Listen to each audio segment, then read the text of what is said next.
we're just going to go through a few daily checks, or the daily checks of an S series combine. There's a few things on the feeder house. We've got the feeder house feed chain attention there. We've got indicator on the spring, and we've got the bolt there, and you just keep the spring, end of the spring lined up with the tension indicator. That should be fine. The same here with the drive belt. All the indicators on these combines have got all the tension is on these combines have got the indicators.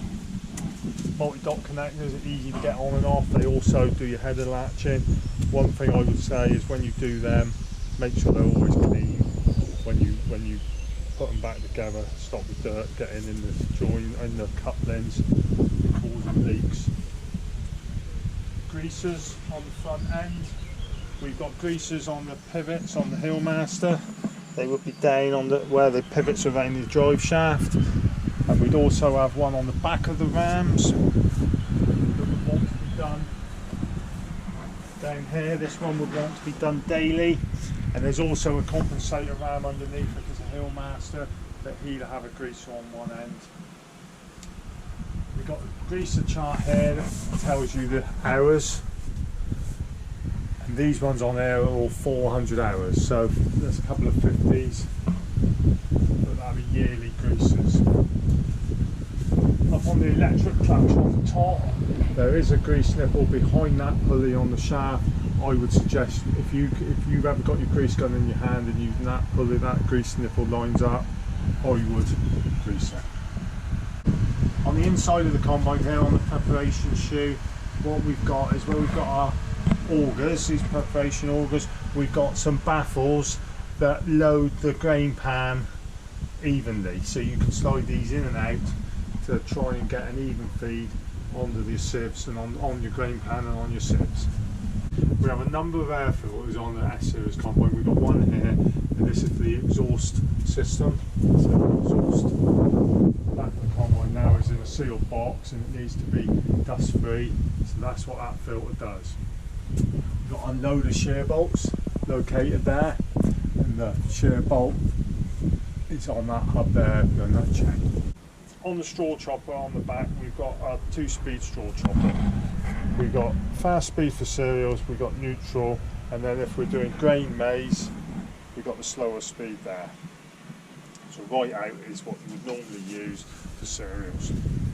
On the fuel supply, we've got an inline fuel filter here that's on a plastic bowl that you can see in, and you can see any dirt in there. You need an inch spanner, and you just turn the tap off, unscrew him, and you can change the filter or clean it. The turns and your clean grain elevator. So to adjust the tension on them, we stack them off the 4 bolts there, and we adjust it on here. We push the bearing down, what tightens the chain. You should be able to just move the chain on the sprocket. Also on the clean grain elevator, we've got a moisture meter. You pull these pins out, and then the inside will come out if you want to clean it, if you're in challenging conditions. On the returns elevator, we've got the reflasher. So on normal cereals, he would be in the down position.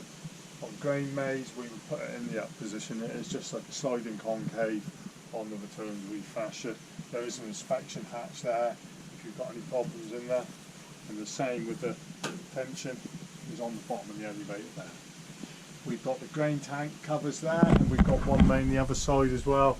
So if you were going to leave the combine out for any length of time and the weather was damp, you may want to take out from them to let any moisture out.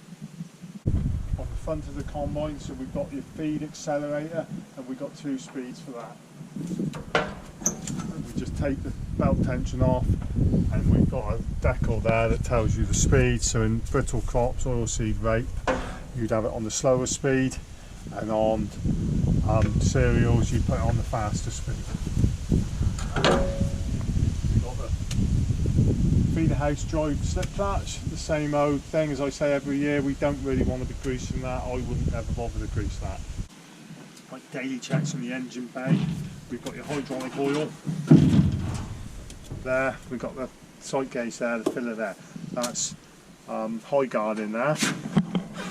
We've got your air filter, that I would say that don't clean it out too often, maybe wait for the light to come on, but just use your common sense. We don't want to be cleaning them every day. Engine oil, so we've got the engine oil filler and the dipstick on that one.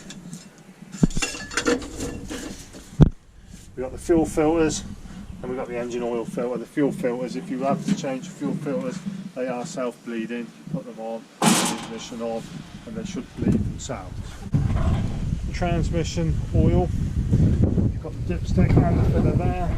If you're going to check the oil, you need to run the engine first and then shut the engine off, let it settle for a minute, and then come and dip the oil. And that lets the oil level out, the oil's where it wants to be, and that'll be the true level.